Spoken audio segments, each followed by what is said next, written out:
भारत में बैन होने के बाद भी राजस्थान में ई सिगरेट बेची जा रही है। भास्कर ने खुलासा किया कि जोधपुर, जयपुर में पान की दुकान पर वैप बिक रही है। आज आपको बताते हैं कि कैसे बैन के बाद भी ई सिगरेट चीन से सप्लाई की जा रही है। चीन में ई सिगरेट 300 रुपए में मिलती है। यहाँ से प्लेन और समुद्र के रास्ते स्मगलिंग हो रही है। इलेक्ट्रॉनिक आइटम बताकर ई सिगरेट को भारत लाया जा रहा है। किसके लिए? वो मैं बताया था ना, वो वहाँ मंगल चाय वाले ना भैया। हाँ भैया बताओ क्या चाहिए आपको? वैप चाहिए था भैया। कितने देर पास चाहिए भैया? पफ आप 25,000 से ऊपर वाले भी हैं क्या अपने पास? 30,000 40,000 30-40 और उससे ऊपर 115। तो रेट क्या रहेगी? 40,000 वाला हाई ग्रेड का है वो पड़ेगा 4,000 का। अच्छा, और 30,000 वाला? और जो 30,000 वाला है तो वो 2,500 का। अच्छा, डिलीवरी कर दोगे आप? हाँ कर दूंगा। कल्पना करो आप एक पान सिगरेट की दुकान पर खड़े हो और आपके बगल से एक यंग लड़के लड़कियों का ग्रुप मैरिजुआना वेपिंग कर रहा है। कैसा लगेगा आपको? आपके दिमाग में जो पहला थॉट आएगा वो ये होगा कि ये क्या नई बला अभी। लेकिन एक बार हमें अपने इतिहास पर भी नज़र डाल लेनी चाहिए। देखो, पहले सिगरेट थी, फिर ई सिगरेट आई और अब धीरे धीरे एक नया ट्रेंड सामने आ रहा है, मैरिजुआना वेपिंग। अभी इस तरह के सीन भारत में ज़्यादातर आपको फिल्मों, सोशल मीडिया और कुछ चुनिंदा जगहों पर ही देखने को मिलते हैं। हो सकता है इस तरह के ट्रेंड अभी आपके आसपास आम ना हो, लेकिन अगर आप गौर से सोचेंगे तो आपको समझ में आएगा कि कई ऐसी बातें या काम हैं जो पहले अजीब या टैबू लगते थे, फिर धीरे धीरे ये सब हमारे समाज का हिस्सा बन गया। जैसे पहले शराब को खुले में पीना एक्सेप्टेबल नहीं था, लेकिन आज कई जगहों पर शराब पीना एक सामान्य सामाजिक व्यवहार बन गया है। इसी तरह कुछ जगहों पर जॉइंट फूंकना और वेपिंग को भी धीरे धीरे एक लाइफस्टाइल इमेज के साथ देखा जाने लगा है। और यही वो बढ़ती हुई समस्या है जिस पर ध्यान देने की ज़रूरत है, क्योंकि जब कोई चीज़ नई टेक्नोलॉजी, आसान उपलब्धता और एक सोशल इमेज के साथ आती है तो उसका फैलाव बहुत तेज़ी से होता है। आज वेपिंग हर जगह सामान्य नहीं दिखती, लेकिन जिस तरह से ये डिवाइस और इनका जो कंटेंट है वो आसानी से लोगों तक पहुंच रहा है, ये सवाल ज़रूर उठता है कि आने वाले समय में हमारे शहरों, कॉलेजों और हैंगआउट स्पॉट्स की तस्वीर कैसी होगी। मैं जो कह रहा हूँ उसे गंभीरता से लीजिएगा, क्योंकि मुद्दा ये नहीं है कि ट्रेंड बदल रहा है, बल्कि मुद्दा ये है कि बदलता हुआ ट्रेंड लॉन्ग टर्म में हमारे समाज का हिस्सा बन जाता है। नमस्ते, you are watching the addiction talk show by सामर्थ।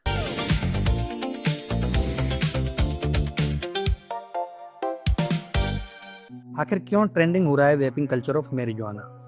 क्यों इसकी पॉपुलैरिटी अर्बन यूथ में एक फैशन स्टेटमेंट बन गई है? और सबसे इम्पोर्टेंट बात, ये कितना खतरनाक है? तो वेपिंग क्या है, पहले ये समझ लेते हैं। दोस्तों, नॉर्मल स्मोकिंग और वेपिंग में सबसे बड़ा फर्क होता है टेम्परेचर का। स्मोकिंग में सीधे लोग आग लगाते हैं, जैसे जॉइंट बनाया, माचिस जलाई और फूंक दिया। इसे साइंस की भाषा में कंबशन कहते हैं। लेकिन वेपिंग एकदम डिफरेंट है। इसमें एक इलेक्ट्रॉनिक डिवाइस होती है जिसको वेप पेन या बोंग कहते हैं। ये गांजे को जलाती नहीं है, बल्कि उसे एक फिक्स टेम्परेचर पर सिर्फ गर्म करती है, जिससे उसकी भाप या वेपोर बन जाता है और उसे इनहेल किया जाता है। अब आपके मन में ये सवाल आ रहा होगा कि आखिर फ़र्क क्या पड़ता है?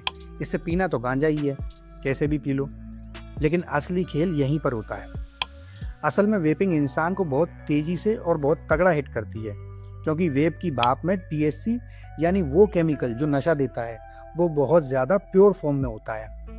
अच्छा, हमारे देश के यूथ के बीच एक बहुत बड़ा मिसकंसेप्शन ये भी है कि वेपिंग सेफ़ है, क्योंकि वेपिंग के केस में ऐसा प्रचारित किया गया है कि जब आप नॉर्मल स्मोक करते हैं तो धुएं के साथ साथ टार, राख और बहुत सारे टॉक्सिन्स आपके लंग्स में जाते हैं, जिससे खांसी और गले में जलन होती है।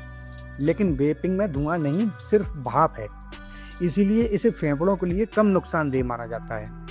लेकिन ये कोई नहीं बताता कि वेप के ओएस में भी कुछ केमिकल्स हो सकते हैं, तो 100% सेफ तो ये भी नहीं हुई। दोस्तों के बीच कूल दिखने की चाहत और सोशल मीडिया का इन्फ्लुएंस युवाओं को इसकी ओर खींच रहा है, और ये वेपिंग डिवाइसेस पेन या USB ड्राइव जैसी दिखती हैं। इसमें से धुआं कम निकलता है, इसीलिए इसे स्कूल, कॉलेज या घर में छुपाना बहुत आसान हो जाता है। वहीं बड़े शहरों में सोशल मीडिया और वेंडर्स के जरिए ये डिवाइसेस अब आसानी से अवेलेबल भी हैं और इनकी ऑनलाइन होम डिलीवरी भी हो जाती है। और हाँ, वेपिंग और स्मोकिंग दोनों में सबसे बड़ा प्रैक्टिकल अंतर होता है स्मेल का। अगर कोई गांजा स्मोक कर रहा हो तो भाई साहब पूरे मोहल्ले को पता चल जाता है। उसकी स्मेल कपड़ों और बालों में बैठ जाती है। लेकिन वेप की महक बहुत हल्की होती है और हवा में तुरंत गायब हो जाती है, और इसी वजह से ये कॉलेज जाने वाले लड़के लड़कियों के बीच में बहुत फेमस है, यानी फुल सीक्रेट मोड। प्रैक्टिकली देखा जाए तो वेपिंग डिवाइसेस बहुत कूल और टेक सेवी लगती हैं। जहां आज का अर्बन यूथ हजारों रुपए फैशन पर बिना सोचे समझे खर्च कर देता है, तो इस पर खर्च करना कौन सी बड़ी बात है। और इस तरह के फैंसी प्रोडक्ट जब नशे के बाजार में उतारे जाते हैं, तो इनके साथ नशे की उन्नत वैरायटी जैसे ओजी और हाइड्रोपोनिक गांजे को भी इंट्रोड्यूस किया जाता है, जिनकी कीमत लगभग 1 करोड़ रुपए प्रति किलो है। गांजा कंज्यूम करने से एडिक्शन का खतरा तो है ही, और वेपिंग के हेल्थ रिस्क भी कम नहीं है।